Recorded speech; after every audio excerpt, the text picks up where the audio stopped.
Hey, remember when we did the sideways tower? That was a tunnel. Oh, remember when we did the upside down tower? That was a hole in the ground. Okay, welcome back to Phantasy Star 4. And I'm going to be showing off the There Isn't Anything Here for Rune and Demi. And then we're going to take on the Ladea Tower, which actually ended up being shorter than I remember. I guess because I'm kinda used to Darm Tower.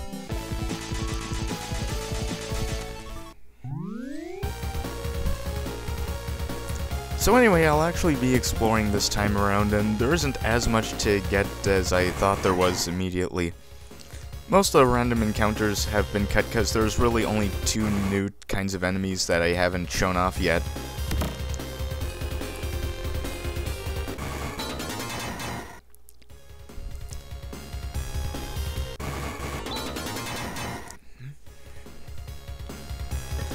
This one ended up being shorter than my other videos because I kinda didn't expect this dungeon to be so small. Usually towers tend to be very long and annoying. There are 2 of them in Final Fantasy 4, and then there's the really big one in Final Fantasy 6.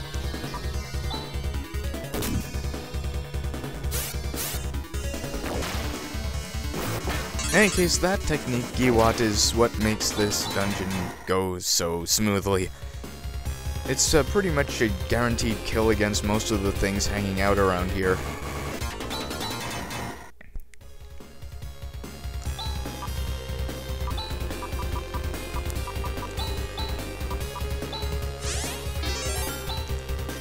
The encounters here can actually be nasty, even though they're mostly things you've fought already.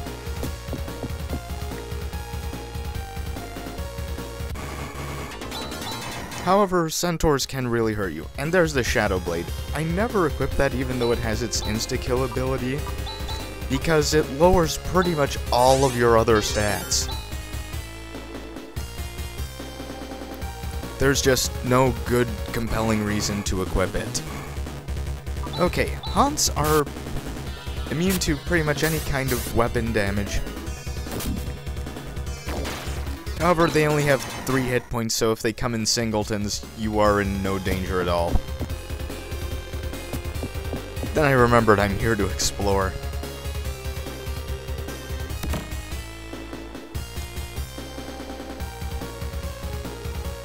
Yeah, escapipes and telepipes kinda lose their charm once you have the techniques that can do that stuff for you.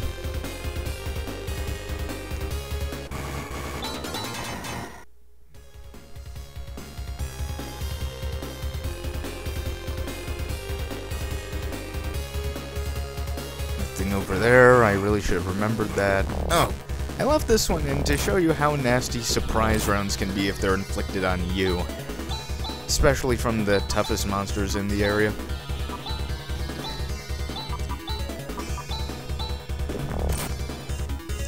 The palette-swapped versions are even worse, which is something I forgot to talk about. Palette-swapped versions of enemies tend to show up pretty early in Phantasy Star 4, which I guess is a consequence of every monster having their own set of detailed animations. It means you can have less unique sprites, especially since you need to draw all of them properly instead of just animate them all from a single model.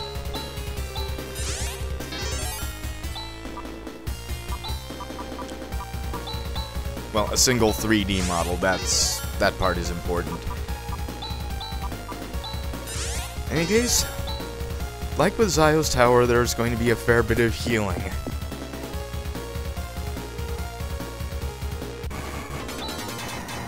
Let's see what's in here. The Frayed Mantle! That was a pain in the ass to get last time, and now it's just laying around. The Frayed Mantle was actually the ultimate armor of the wizard Lutz, or Noah in the English version, in Phantasy Star 1. You had to fight a boss as Lutz alone to get it. I equipped it on Rune since he's my wizard at the moment, and he needs all the defense he can get.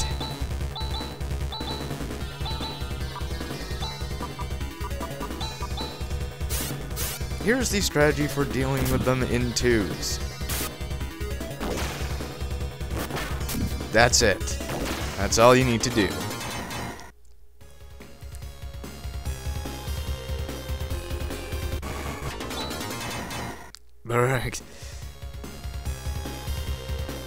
I don't know why I'm getting so many random encounters on this playthrough.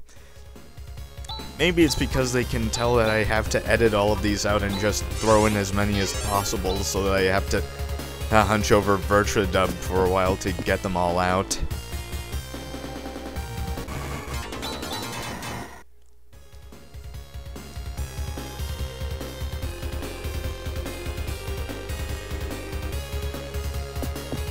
In any case, we're at the end of the tower already.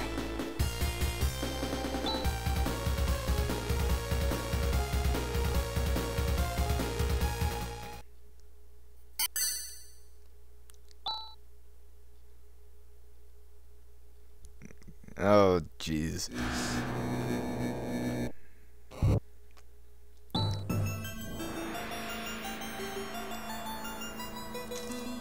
Trying to steal that right from under our nose just as we get there. What does this monster think this is, a Final Fantasy game? Let's get him! I'm not too worried about this boss because he only attacks single targets. He has no all-attack abilities. However, he can hit fairly hard, and Demi is actually in particular danger here. Because the way the critical hit percentage formula works, it's at least partially based on level difference, and Demi is a few levels below everyone else. See my problems? Yeah, I tried to use a combination attack there too. Maybe I should take the macro advice.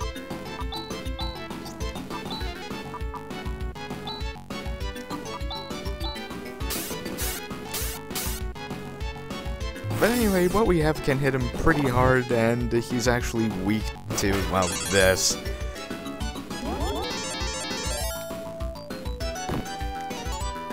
Yeah, Recover is a ridiculously strong self-healing spell. Skill. Sorry, androids can't use spells. I don't know what its base power is, but it also adds the android's strength to it too.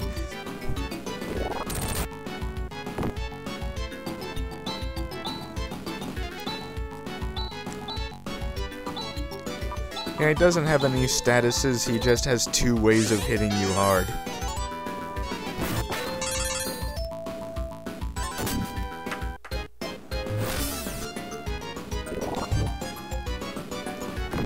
Yeah, Geethu is going to be seeing a lot of use in these next few videos or so.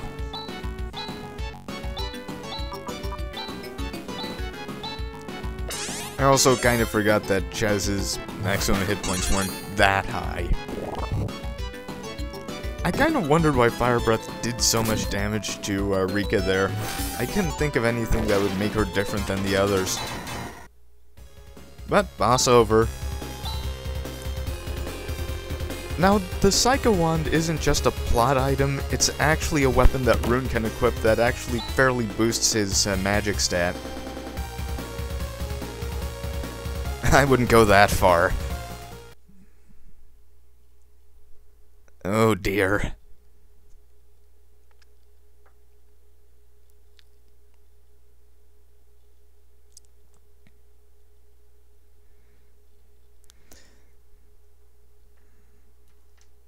Once again, the game remembers you have these techniques.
Yeah, the reason Chaz refuses to steal is because he's actually a reformed thief who's dedicated to staying on the straight and narrow.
Yeah, there's a reason that there's a fair chance whenever someone says that they didn't think that Eris's death was such a big deal, that there's a very good chance that they were a Genesis owner. This game isn't the only reason, but it's still a thing that I've noticed.